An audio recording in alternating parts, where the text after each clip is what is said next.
성경 말씀 누가복음 24장 1절에서 12절까지 말씀을 봉독해 드립니다. 안식 후 첫날 새벽에 이 여자들이 그 준비한 향품을 가지고 무덤에 가서 돌이 무덤에서 굴려 옮겨진 것을 보고 들어가니 주 예수의 시체가 보이지 아니하더라. 이로 인하여 근심할 때에 문득 찬란한 옷을 입은 두 사람이 곁에 섰는지라. 여자들이 두려워 얼굴을 땅에 대니 두 사람이 이르되 어찌하여 살아있는 자를 죽은 자 가운데서 찾느냐? 여기 계시지 않고 살아나셨느니라. 갈릴리에 계실 때에 너희에게 어떻게 말씀하셨는지를 기억하라. 이르시기를 인자가 죄인의 손에 넘겨져 십자가에 못 박히고 제3일에 다시 살아나야 하리라 하셨느니라 한데, 그들이 예수의 말씀을 기억하고 무덤에서 돌아가 이 모든 것을 11 사도와 다른 모든 이에게 알리니, 이 여자들은 막달라 마리아와 요한나와 야고보의 모친 마리아라. 또 그들과 함께한 다른 여자들도 이것을 사도에게 알리니라. 사도들은 그들의 말이 허탄한 듯이 들려 믿지 아니하나 베드로는 일어나 무덤에 달려가서 구부려 들여다보니 세마포만 보이는지라. 그 된 일을 놀랍게 여기며 집으로 돌아가니라. 아멘. 예수님 부활하셨습니다. 부활하신 예수님을 찬양합시다. 그 하나님께 영광의 박수를 올려드리겠습니다.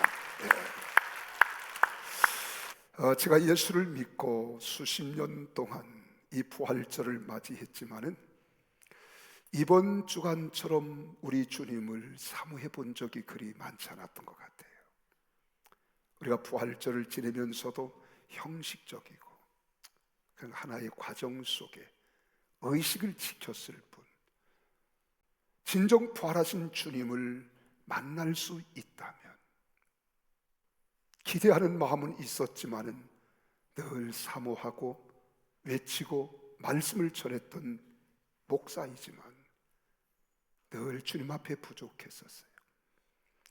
근데 3주 전부터 오늘 이 본문 말씀을 묵상하면서 나만 그런 게 아니었구나. 이 말씀을 보니까 예수님의 제자들 3년 반 동안 예수님을 따라다니며 예수님께 말씀을 가르침을 받았고 하나님의 살아계신 기적과 이적과 능력을 경험했던 예수님의 제자들도 우리와 다를 바가 없었구나. 이걸 깨달았어요. 그래서 3주 전부터 이 말씀을 묵상하면서 이 말씀과 우리 현재 우리의 신앙관과 그리고 자세와 태도와 비교를 해본 겁니다.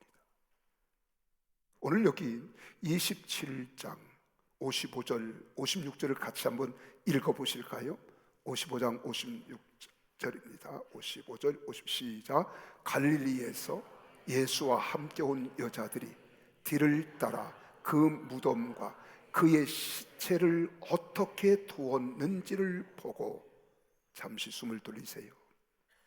예수님의 시체를 어떻게 두었는지를 보았다 그래요. 그리고 56절에 가서는 돌아가 향품과 향유를 준비하더라. 이때가 언제냐? 우리로 말하면 금요일 저녁입니다. 예수님께서 금요일 오후 3시에 운명하셨으니까 이 팔레스틴 중동에서는 그날 장례를 하거든요. 그러니까 여기 예수님께서 장례를 치르고 어떻게 어디에 두었는지를 확인하고 여인들이 집으로 돌아가서 향유와 향품을 준비하더라. 그리고 하루가 지나고 이틀이 지났어요. 주일날 아침 새벽 미명에 이 여인들이 예수님에게 향유를 발라드리고 향품을 발라드리려고, 그리고 예수님 무덤을 찾아왔어요. 그랬더니 그들이 확인하고 간 예수님의 무덤의 돌은 옮겨져 열려 있는 거예요. 그리고 들어가 보았더니 두 사람이 서 있는데 그들이 이렇게 묻습니다. 너희가 무엇을 찾느냐는 거예요. 무엇을 구하느냐는 겁니다. 여러분 보세요. 그러면서 너희가 어찌하여 산 자를 죽은 자들 가운데서 찾느냐 라고 질문을 던집니다. 그리고 예수님께서 부활하신 그 현장을 정확히 봤잖아요.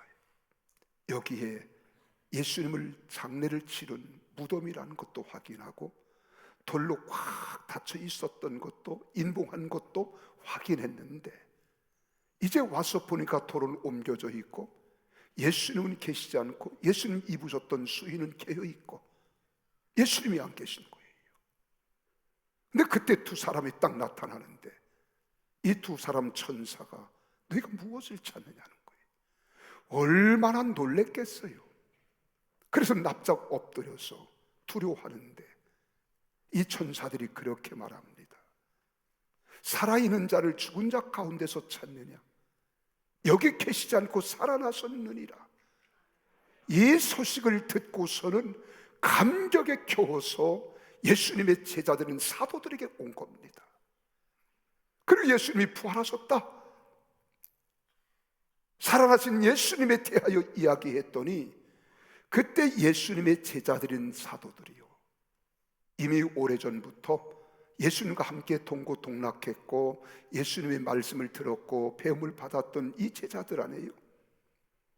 예수님은 십자가에 죽었다가 사흘 만에 살아나리라, 사흘 만에 살아난다 라고 하는 소식을 수없이 많이 들어서 오늘 새벽에 부활의 능력이라는 말씀으로 새벽 기도 시간에 말씀을 드렸습니다마는, 그 엄청난 소식을 들었는데도 제자들이 예수님이 부활하셨다는 소식을 듣고 어떤 마음, 어떤 표정인지, 이것이 오늘 11절, 12절에 기록되어 있는 거예요. 그래 이 말씀을 조용히 묵상하면서 상고했습니다. 그래 11절에 보니까 그런 말이 있잖아요. 허탄한 듯이, 예수님이 부활하셨다. 그런데 제자들의 마음 상태와 몸가짐, 자세는 어땠느냐? 허탄한 듯이, 11절 그렇게 말하잖아요. 허탄한 듯이 들렸다. 여인들이 예수님이 부활하셨다는 이 소식을 전해 들은 사도들이요, 허탄한 듯이 들렸다는 거예요. 이 허탄한 듯이라고 하는 말을 원어를 찾아가서 말씀을 연구해 보았더니, 허탄한 듯이라는 말은 호세이 레로스 그랬어요. 호세이 레로스. 이 호세이 레로스라고 하는 말은 어리석은 말 하지 마라. 우리 상식에는 죽은 자는 어떻게 살아날 수 있겠냐? 아니 이들이 누군데? 예수님의 제자들이에요. 수없이 주님께로부터 내가 죽었다가 살아난다는 말을 들었던 자들입니다.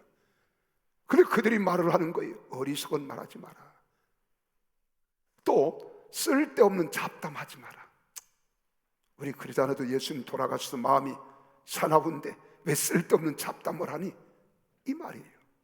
더 깊이 말하면은요, 너희 과대망상에 걸렸구나. 과대망상. 오히려 여인들을 정신 환자로 취급했다는 거예요. 그런데 11절 마지막에 또 단어가 나옵니다. 뭐라고 한 줄 아십니까? 거기 그렇게 말합니다. 믿지 아니하나. 그렇죠? 허탄한 듯이 들려서 믿지 아니하나. 이 말을 원어를 찾아보았더니 원어에 그렇게 말합니다. 에피소톤. 그래서 에피소톤. 이 에피소톤이라는 말은 어떤 믿음도 갖지 않았다는 거예요. 여인들의 이야기를 듣고 예수님이 살아나셨다는 이 말씀에 정신병자로 취급했고 과대망상에 걸렸다고 생각한 거예요. 쓸데없는 잡담하지 말라는 거예요. 그럼 믿지 않았다는 거예요. 믿지 아니했을 뿐만 아니라 계속해서 믿지 않았어요. 그때 호기심이 제일 많았던 이 베드로, 12절에 그러잖아요. 베드로가 예수님 무덤을 직접 찾아가 봤어요. 그래 무덤에 달려가서 구부려 들여다 보았더니 세부하프만 보이는지라. 그된 일을 놀랍게 여기며 집으로 돌아가니라. 여기서 놀랍게 여겼다는 말에 관심이 가잖아요. 이 놀랍게 여겼다 하는 말을 원어를 보니까 타우마존 그랬어요. 타우마존. 이 말은 이상히 여겼어요. 야, 이상하다. 이건 내가 여인들로부터 들었던 말대로 정말 살아나셨나? 부활하셨나? 이게 진짜야? 이게 정말이야? 그러면서 그의 머리가 혼란스러웠다. 그래서 여기서 말한 타우마존이라고 하는 말은 이상히 여기다, 놀랍게 여긴다. 이 말은 이상히 여긴다. 또 그의 머리가 혼란스러웠다. 자, 여러분, 이게 우리 아닙니까? 우리는 부활절을 습관에 의해서 부활절 예배를 드리잖아요. 의식 따라서, 의절에 의해서. 여러분, 그런 마음으로 이 자리에 와 있지 않습니까? 정말 예수님 부활할 수 있어? 아이, 그럴 리 없지. 그래서 오늘 저는 여러분들에게 이 말씀을 가지고 좀 철저히 어린아이 신앙 같은 사람일지라도 이해할 수 있도록 말씀을 드리고 싶어요. 우리가 그러지 않았는가? 그래서 우리 주 예수 그리스도께서 살아나셨다는 것을 우리는 두 자로 부활이라고 말하는 거예요. 부활. 그러면 여기 예수님은 부활의 날을 부활절이라고 하는 거예요. 그 부활절은 기독교의 큰 절기 중에 하나입니다. 여러분, 우리는 여기에 제자들처럼 그렇게 살아왔을지라도 오늘만큼은 예수님은 부활하셨습니다. 예수님은 다시 살아나셨습니다. 이게 가능한 일인가요? 우리 생각은 불가능한 거예요. 절대로 불가능합니다. 그래서 이 부활을 히라보로 마니스템이 그랬어요. 마니스템. 이 마니스템이라는 말은 일어선다 하는 말이에요. 누웠던 자가 일어선다. 마니스템이. 죽었던 자가 살아나서 일어섰다. 이 말을 할 때 마니스템이라는 말을 쓰는 거예요. 이 말을 할 때 여러분, 부활절이란 주님의 몸이 무덤을 열고 일어나신 승리의 날이에요. 승리의 날입니다. 그래서 인생은 이 땅에서 부활신앙을 가진 사람, 다음 주에는 부활신앙으로 살아가자는 말씀을 전하는데, 우리가 부활의 신앙을 믿는 사람들은 어떤 사람이냐? 일어나는 사람이에요. 일어서는 인생입니다. 우리가 저주 가운데 있을지라도 저주에서 일어서야 돼요. 허물에서 일어서는 거예요. 죄악에서 일어서는 거예요. 질병에서 일어서는 거예요. 내가 절망 가운데 있을지라도 일어설 줄 알아야 돼요. 내가 가난 속에 있을지라도 가난을 해치고 일어서는 것, 이것이 부활신앙입니다. 주 예수 그리스도의 이름으로 일어나게 되는 역사가 우리의 삶 속에서 아리스템이 일어날 수 있기를 축복합니다. 여러분, 기독교는 무덤을 해치고 사망에서 살아나신 생명 있는 부활의 종교라서요. 예루살렘 성지순례 가보세요. 성지순례객들이 얼마나 많은 인산인해를 이루는지 예수님의 빈 무덤을 구경하러 오는 거예요. 많은 종교들은 죽은 자의 무덤을 자랑합니다. 또한 교도가 죽어서 화장을 하고 화장 속에 남은 사리를 자랑합니다. 우리 기독교는 빈 무덤을 자랑하는 거예요. 예수 그리스도는 살아나셨기 때문입니다. 그래서 참된 그리스도인은 예수 그리스도께서 살아나셨다는 것을 믿고 경험하는 자들입니다.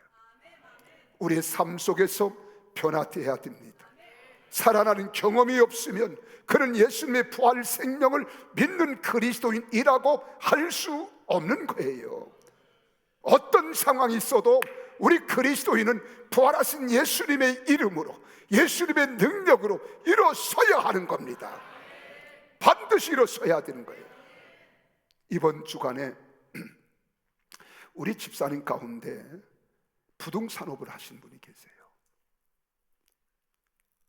그래서 부동산을 하시는데 평택에서 몇 달 하시다가 또 광주에 가서 몇 달을 또 하셨어요. 그리고 지금은 영종도에 가서 또 하세요. 그리고 이제는 대전으로 또 내려가신대요. 근데 제가 보고서를 받기를, 그런 보고를 받았어요. 우리 집사님이 굉장히 어려웠대요. 지금 그렇잖아요. 부동산 하기가 쉽지 않아요. 왜냐하면은 여러분, 부동산을 하면은 융자를 잘 받아야 되거든요. 근데 지금 융자를 잘 안 해주거든요. 그러니까 이제는 부동산 아파트들을 사놓았던 것을 차압을 당하고 압류를 당하고 이런 게 몇 건 있었던, 그러니까 얼마나 힘들고 어려웠겠어요. 그래서 우리 집사님이 너무 힘들고 어려우니까 사람으로서는 생각해서는 아니 되는 극단적인 생각까지 몇 번 했다는 거예요. 이 고통, 이 어려움. 그러면서 하는 말이, 내가 주님을 믿는 믿음이 있기 때문에 이겨냈습니다. 내가 살아냈습니다. 일어섰습니다. 그러는 거예요. 그래서 제가 기도를 했지요. 기도하겠습니다. 전화로 붙들고 기도했더니 기도를 받는 우리 집사님, 흐느끼는 소리가 보통 흐느끼는 소리가 아니에요. 그냥 눈물이 두만강물 튀고 압록강물이 튀어서 얼굴 포를 타고 흘러내리는 것 같아요. 흐느끼면서 허우적거려. 근데 우리 담당 부교육자에게 전화가 왔대요.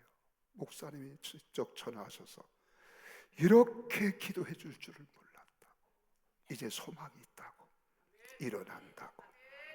여러분, 우리 그리스도인은 일어서는 거예요. 아리스템, 일어서라 하는 거예요. 여러분이 지금 어떤 환경에 있습니까? 어떤 상황이 있습니까? 내가 병들었습니까? 내가 칼날에 시달리고 있습니까? 내가 몸도 세상의 희망을 잃었습니까? 더 이상 나에게 희망이 없다고 이런 낙심과 좌절과 절망이 찾아옵니까? 아리스템이 일어나라 하는 거예요. 일어나라. 살아 일어나야 돼요. 용기를 가지고 일어나야 됩니다. 그래서 인류 역사에 예수님이 살아나셨느니라, 살아나신 예수님, 부활하신 예수님, 이 소리는 가장 기쁜 소식이에요. 여러분 속에 이 기쁨이 있어야 돼요. 예수님이 유대 땅 베들레헴 마구간에서 동정녀 마리아를 통하여 천사가 되어 인류에게 전해준 소식도 인류 역사상 가장 큰 소식이요, 기적적인 소식이지만, 예수님께서 사망 권세를 이기시고 살아나셨다, 그리고 하늘나라로 올라가셨다는 것은 우리 인류에게 있어서 더욱 큰 기적이며 충격적인 소식인 거예요. 이보다 더 아름다운 소식은 이 땅에 없습니다. 이것이 하나님께서 우리에게 주신 가장 놀라운 소식이고 기쁜 소식인 거예요. 여러분, 이 세상에는 물론 깜짝 놀랄 만한 보도들이 많이 있습니다. 그러나 예수님께서 성령으로 잉태되어 동정녀 마리아에게서 탄생하시고 무덤에서 살아나셔서 이 땅에 그것도 보라는 듯이 살아나신 것으로 끝나지 않잖아요. 예수님이 살아나셨다는 이 소식으로 마치지 않잖아요. 그리고 사라지지 않았습니다. 무려 40일 동안이나 이 땅에 거하시면서 사람들을 만나주셨습니다. 나 부활했다는 거예요. 부활하신 예수님께서 어디를 다 가시든 수많은 사람들에게 부활의 모습을 보여주신 겁니다. 이게 기독교의 능력입니다. 기독교의 은혜입니다. 여러분 보십시오. 그래서 40일을 거하다가, 그리고 수많은 사람들이 지켜보는 가운데 하나님 나라로 쫙 천사들이 둘러리 서는 가운데 승천하시고요, 그리고 또 다시 약속합니다. 너희가 본 그대로 나 예수는 다시 오겠다. 다시 오겠다. 이런 소식 같은 사건은 세상 어디에도 없습니다. 이런 소식을 어디서 들을 수 있겠어요? 다른 소식들은 모두가 과거의 역사가 되고 말았지만, 예수님께서 살아나셨다는 소식은 과거의 것만이 아니고 언제든지 누구에게든지 존재적인 사건인 거예요. 그렇기에 예수님께서 살아나셨다는 소식은 영원히 살아있는 말씀입니다. 그러므로 우리 그리스도인들은 날마다 부활의 신앙으로 다시 사는 체험을 하는 아리스타함이 일어나는 체험이 여러분 삶의 현장에, 가정의 사업장에, 여러분 생활 현장에서 일어나기를 바랍니다. 사랑하는 여러분, 지금도 일어나야 할 사건이 있다면 다시 사신 예수 그리스도의 이름을 믿고 일어날 수 있기를 축복합니다. 그래서 오늘 5절 6절에 그렇게 말하는 거예요. 예수님의 빈 무덤에서 두 천사가 나타나서 말하잖아요. 어찌하여 살아있는 자를 죽은 자 가운데서 찾느냐? 여기 계시지 않고 살아나셨느니라. 얼마나 분명한 사실입니까? 이 기쁜 소식의 소리가 여러분에도 들려오고 있습니까? 여러분, 우리는 죽은 예수를 믿는 것으로 착각하고 있지 않나요? 그런데 왜 우리가 예수를 믿고 하나님을 예배하고 찬양하면서도 우리가 찬양하는데 돌아가신 예수님께 찬양하는 것처럼 얼굴에 기쁨이 없어요, 확신이 없어요, 자신이 없어요. 사셨네, 사셨네, 예수 다시 사셨네. 얼마나 멋집니까? 어느 종교에서 이런 노래를 부르는 종교가 있어요? 우리 기독교만이 할 수 있는 확신에 찬 종교입니다. 예수님께서는 사실대로 십자가 위에서 돌아가신 후에 3일 만에 살아나셔서 40일 동안 이 땅에 계시면서 여러 차례 나타나 보여주시잖아요. 그래서 바울 사도는 고린도전서 15장 3절에서 8절에 예수님의 부활의 사건을 이렇게 고백하는 겁니다. 내가 받은 것을 먼저 너에게 전하였노니 이는 성경대로 그리스도께서 우리 죄를 위하여 죽으시고 장사 지는 바 되셨다가 성경대로 사흘 만에 다시 살아나사 게바에게 보여졌고 후에 12 제자에게와 그 후 500여 형제에게 일시에 보이셨나니 그 중에 지금까지는 대다수는 살아있고 어떤 사람은 잠들었으며 그 후에 야고보에게도 보이셨으며 그 후에 모든 사도에게와 맨 나중에 만삭되지 못하여 난 자 같은 내게도 보이셨다. 그 살아계신 주님을 만났던 바울이 이렇게 고백하는 겁니다. 여러분, 오늘 우리도 마찬가지입니다. 여러분, 오늘 부활하신 예수를 만난 바울처럼 오늘 여러분도 살아계신 예수님, 부활하신 예수님, 우리와 함께 하신 예수님을 꼭 만나기를 주의 이름으로 축복합니다. 예수님이 살아나셔서 부활이 영체를 가지고 나타나셨잖아요. 그래서 토요일인 안식일이 일요일인 주일로 변한 것도 부활의 큰 기쁨 소식이라 할 수 있습니다. 여러분, 그렇게 강대했던 패권 국가였던 로마 제국이 기독교를 국교로 정하면서 주일을 공휴일로 정한 것도 예수님이 다시 살아나셨다는 부활의 증거인 거예요. 여러분, 예수님께서 그렇게 말씀하시잖아요. 이 성전을 헐라 내가 사흘 만에 다시 세우리라 하시더니 오늘 이 땅에 많은 교회가 세워지고 있는 것도요, 예수님이 살아나셨다는 큰 역사적 사실 때문인 거예요.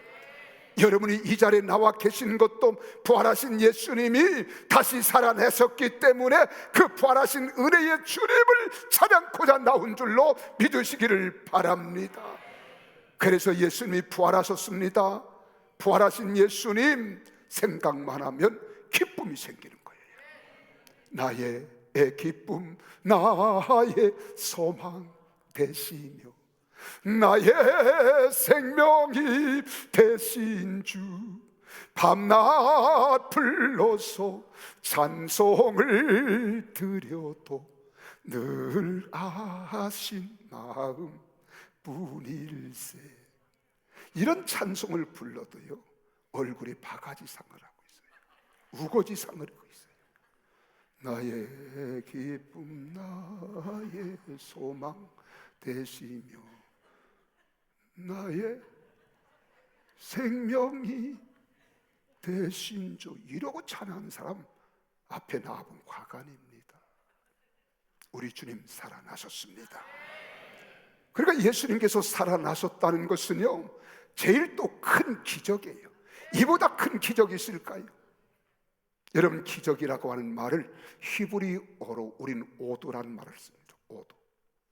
이 말은 깃발이 날린다, 이 말이 깃발이 날린다. 여러분, 나라에는 우리가 승전구를 울릴 때 깃발을 날리잖아요. 그 청와대에 가면은 여러분, 봉황기가 있어요. 부대 사령부에 가면은 사령부 깃발이 있습니다. 여러분, 여기서 말하는 이 기적이라면 오도는 깃발을 걸고 날린다는 거예요. 우리 교회도 깃발이 있잖아요. 늘 보라는 거예요. 여러분, 기적에는 하나님의 깃발이 날리고 하나님이 그곳에 임재하고 계신 증거가 있다는 거예요. 여러분, 광야에서는 이스라엘 백성들에게 낮에는 구름 기둥으로 밤에는 불 기둥으로 임하셨잖아요. 이것은 여호와께서 임재하시고 계심을 증거로 보여준 거예요. 그래서 출애굽기 13장 21절 22절에 그렇게 말합니다. 뭐라고 말합니까? 여호와께서 그들 앞에서 가시며 낮에는 구름 기둥으로 그들의 길을 인도하시고 밤에는 불 기둥을 그들에게 비추사 낮이나 밤이나 진행하게 하시니 낮에는 구름 기둥 밤에는 불 기둥이 백성 앞에서 떠나지 아니하니라. 여러분, 성경에는 많은 기적이 있습니다. 예수님 자신도 많은 기적을 행하셨습니다. 그러나 예수님께서 다시 살아나셨다는 것은 가장 큰 기적 중에 기적인 거예요. 죽은 자가 다시 살아난다는 것은 사람의 힘으로 될 수 없습니다. 오직 살아계신 하나님의 능력으로만 되는 거예요. 근데 우리 예수님께서 보라는 듯이 사흘 만에 썩어 냄새나는 자리에서 살아 일어나신 거예요. 이게 부활절입니다. 예수님이 살아나셨다는 것은 전능하신 하나님의 기적입니다. 그래서 기적이란 여러분 고체나 액체가 기체로 변하는 것도 아닙니다. 고도의 기술을 가지고 만들어지는 것도 아닙니다. 여러분, 요술쟁이의 장난도 아닙니다.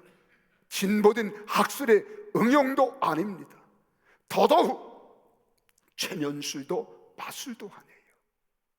하나님의 사적이기 때문에 성령의 능력으로만, 성령 충만으로만 지금도 가능한 거예요. 확실히 믿으시기를 바랍니다. 그래서 말씀을 읽다가 기적을 경험하는 겁니다. 우리가 예배를 드리다가 기적을 체험하는 거예요. 주님을 묵상하다가 기적을 체험하는 거예요. 여기 강 목사도 각가지 질병에서 치료받은 사람 가운데 한 사람이기 때문에 나는 병든 사람 염려하지 말라는 겁니다. 우리 하나님이 나도 이렇게 치료해 주셨다, 나를 이렇게 건강케 해 주셨다, 확신 있게 대화하는 거예요. 이 사실을 믿어야 돼요. 요즘에는 목사들도 잘 안 믿어요. 그래 신신하게 나와요. 신학자들도 잘 안 믿어요. 신신하게 나오는 거예요. 그래서 환생설을 주장하기도 하고, 예수님께서 기절했다가 깨어났다 기절설을 이야기도 하고요, 도난설을 이야기도 하는 미친놈들입니다. 하나님은 살아계시는데 왜 하나님을 여러분 폄하합니까? 지금도 하나님의 역사는 우리 가운데 일어나고 있습니다. 그래서 미국의 유명한 신학자가 부활절을 맞이하기 위해서 고난주간에 고난주간을 보내고 부활절을 맞기위해서 부활에 대한, 예수님 부활했다는 말씀을 묵상하기 시작했어요. 그리고 성경을 읽고 묵상하는 거예요. 근데 이 신학자가 무심코 예수님이 살아나셨습니다 라고 하는 이 성경 말씀이 그에게는 큰 충격이 된 거예요. 정말 사람이 살아날 수 있을까? 깜짝 놀란 이 신학자는 방 안에서 왔다 갔다 하면서 예수님이 살아나셨다, 예수님이 살아나셨다. 예수님이 살아나셨다. 이게 과연 살아날 수 있을까? 살아나신 예수님 라고 생각하는데, 그때에 살아나신 예수님이라고 하는 이 생각이 가슴에 콱 각인이 되면서 신앙의 산믿음을 가진 사람으로 변화되는 순간이었어요. 그리고 확신이 오는 거예요. 그랬더니 방금 전까지 의심했던 마음, 염려했던 마음, 입술로만 우리가 떠버렸고 머리 생각으로만 알았던 마음이, 그래, 맞아, 예수님은 살아나셨다. 그리고 확신이 온 거예요. 이게 기적입니다. 여러분, 예수님이 살아나셨느니라, 부활하신 예수님, 우리가 듣기만 해도 우리가 자꾸 인류에게 가장 큰 소망이 되는 거예요. 그래, 예수님이 살아나셨다라고 하는 말은 여러분, 우리에게 얼마나 큰 소망이 되는지 몰라요. 이 세상에 죽음이라고 하는 것은 누구도 피할 수 없잖아요. 누구에도 찾아오는 거예요. 그래서 사람은 죽음 앞에서 두려워하는 겁니다. 죽음 앞에서 인생 마지막이지 생각할 때 불안에 떠는 거예요. 죽음을 막 멀리하고 싶은 거예요. 근데 성경은 그렇게 말하잖아요. 한 번 죽는 것은 사람에게 정한 것이요, 그 후에 심판이 있다. 얼마나 무서운 소리입니까? 인생의 죽음은 절대적인 사실이지만 누구든지 예수님을 믿음으로 절망에서 영원한 소망을 허락받는 것은 믿음으로 가능한 겁니다. 잘나서가 아닙니다. 많이 배워서가 아니에요. 많이 가진 것도 아니에요. 우리가 또한 아버지 하나님 앞에 좋은 환경에 살아가는 것도 아닙니다. 명예 권세를 가졌다고 되는 것도 아니에요. 우리 주님께서 요한복음 11장 25절 26절에 그렇게 말하잖아요. 예수님께서 이르시되 나는 부활이요 생명이니 나를 믿는 자는 죽어도 살겠고 무릇 살아서 나를 믿는 자는 영원히 죽지 아니하리니, 이것을 내가 믿느냐?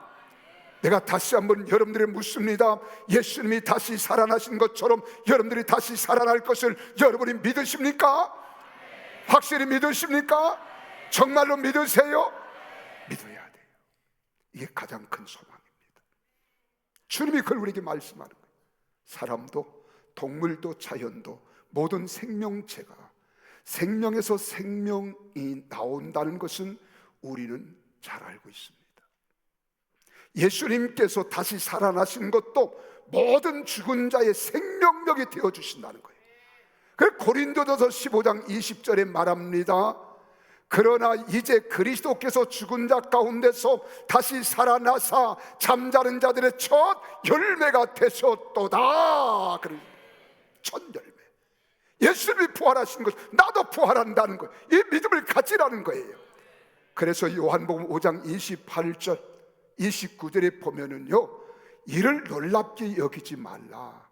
무덤 속에 있는 자가 다 그의 음성을 들을 때가 오나니 선한 일을 행한 자는 생명의 부활로, 악한 일을 행한 자는 심판의 부활로 나오리라고 하신 거예요. 그러니까 우리 부활, 예수님이 부활하셨다, 우리 인간의 제일 큰 소망입니다. 그래서 철학자 칸트가 그런 말을 합니다. 하나님의 공의가 내세의 확실성을 말한다고 했습니다. 사람이 이 세상에서 그 봉을 받지 못할지라도 저 세상에 가서 반드시 받을 것이라는 거예요. 예수님께서 나사로와 부자의 말씀을 하셨잖아요. 이는 하나님의 공의가 요구되는 것이라고 했습니다. 인류의 제일 큰 소망은 예수님이 살아나셨습니다. 그래서 오늘 부활절은 우리 소망의 날이에요. 기쁨의 날이에요. 영광의 날이에요. 축복의 날이에요. 기적의 날인 줄 믿으시기를 바랍니다. 그리고 예수님이 하나님 나라로 올려가셨는데 다시 오신다는 거예요.